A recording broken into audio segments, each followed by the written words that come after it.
These 10-case Remington and Winchester pocket knives are sitting in toolboxes, junk drawers, and old dresser drawers across America right now, and some of them are worth more than your car.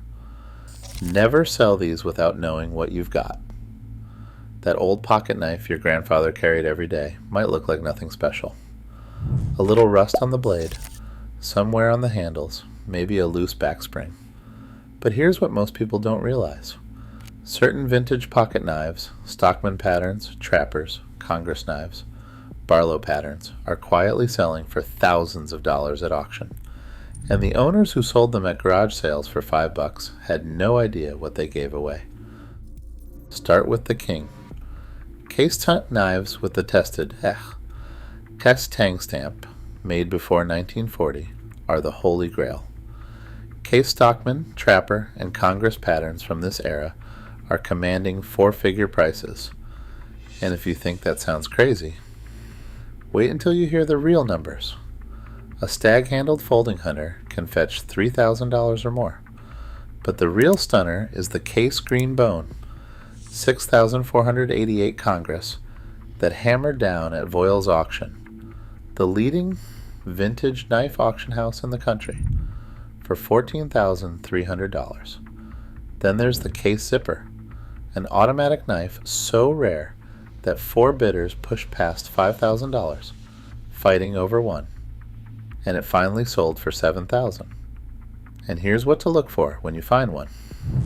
I'll show you exactly what to look for on the tang stamp, because that little mark tells you everything about when it was made and what it's worth. Remington Bullet, knives from the 1920s round out the next spot. That cartridge-shaped shield on the handle is unmistakable, and the R1613 Fisherman model can reach $2,500 in excellent condition. Here's something worth knowing. A 1982 Remington Bullet that retailed for about $40 is now worth around $650 in mint condition with the box. That's better than most Wall Street investments. When collectors grade these, they're looking for mint, near mint, excellent, and good plus, and condition makes an enormous difference in final price. Winchester pocket knives from the 1920s are next on the list. The rifle company only made cutlery for a short window, and that scarcity drives collectors wild. Look for jigged bone handles and nickel-silver bolsters. Handle material matters enormously with these. Genuine stag, mother of pearl, and early celluloid handles command premiums over later Delrin or synthetic scales, sometimes by hundreds of dollars. Cattaraugus cutlery from Little Valley, New York, comes in after that. Most people have never heard of them, which is exactly why sharp collectors keep their eyes open. Look for the 12-839 King of the Woods pattern. That's a specific model serious collectors hunt for. Knives from the 1930s with clean tang stamps run $500 to $1,200, and mint examples with original Rogers bone handles push even higher. George Wostenholm, IL knives from Sheffield, England, deserve serious attention. This firm started in 1785 and once employed over 800 workers. Their Bowie knives were legendary on the American frontier, and even their pocket knives bring solid money today. Schrade Oldtimer and Uncle Henry knives make the list too, but only the ones made in the USA before 2004. When Schrade closed its American factory and moved production to China, those domestic-made knives instantly became collectibles overnight.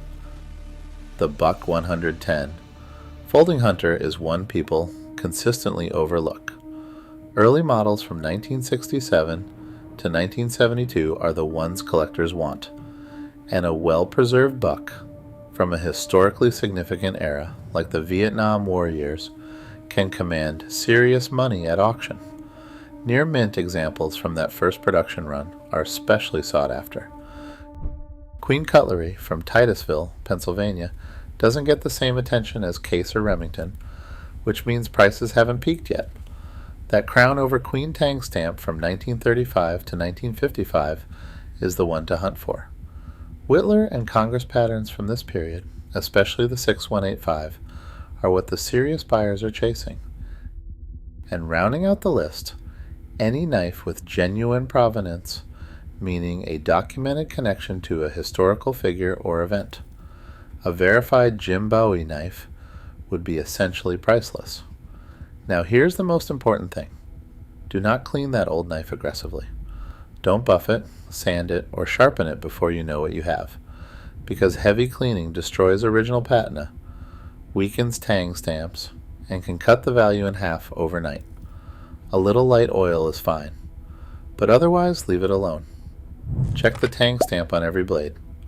Learn the case dot dating system. Look for pre-war markings, and if you find something interesting, take it to a forum like All About Pocket Knives.